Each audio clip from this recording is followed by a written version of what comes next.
If you're following the news, chances are you've seen or heard some headlines about the housing market that don't give you the full picture. The real estate market is shifting, and when that happens, it can be hard to separate fact from fiction. That's where a trusted real estate professional comes in. They can help you debunk the headlines so that you can really understand today's market and what it means for you. Here are 3 common housing market myths you might be hearing, along with expert analysis that provide better context. Myth number 1, you may have seen or heard that home prices are going to crash. That's because headlines often use similar but different terms to describe what's happening with prices. A few you might have seen right now include appreciation, which is an increase in home prices, depreciation, which is a decrease in home prices, and deceleration, which is actually an increase in prices, but just at a slower pace.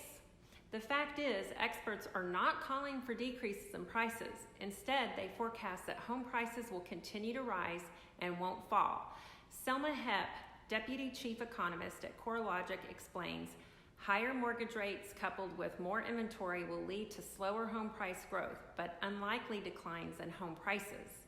Myth number 2, the housing market is in a correction. Again, that's not the case. Here's why. According to Forbes, a correction is a sustained decline in the value of a market index or the price of an individual asset.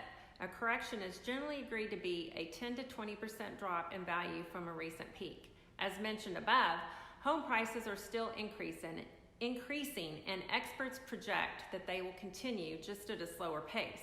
That means the housing market isn't in a correction because prices are not falling. It's just moderating compared to the last 2 years, which were record-breaking in every way. Myth number 3, the housing market is going to crash. Some headlines are generating worry that the housing market is in a bubble ready to burst, but experts say that it's nothing like 2008. One of the reasons why is because lending standards are very different today. Logan Matashami, lead analysis for HousingWire, explains, as recession talks becomes more prevalent, some people are concerned that mortgage credit lending will get much tighter. This typically happens in a recession. However, the notion that credit lending in America will collapse as it did from 2005 to 2008 couldn't be more incorrect, as we haven't had a credit boom in the period between 2008 and 2022.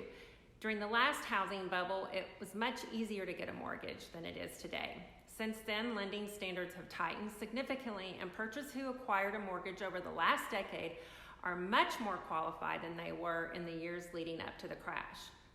So, no matter what you're hearing about the housing market, let's connect. That way, you'll have a knowledgeable authority on your side that knows the ins and outs of the market, including current trends, historical context, and so much more.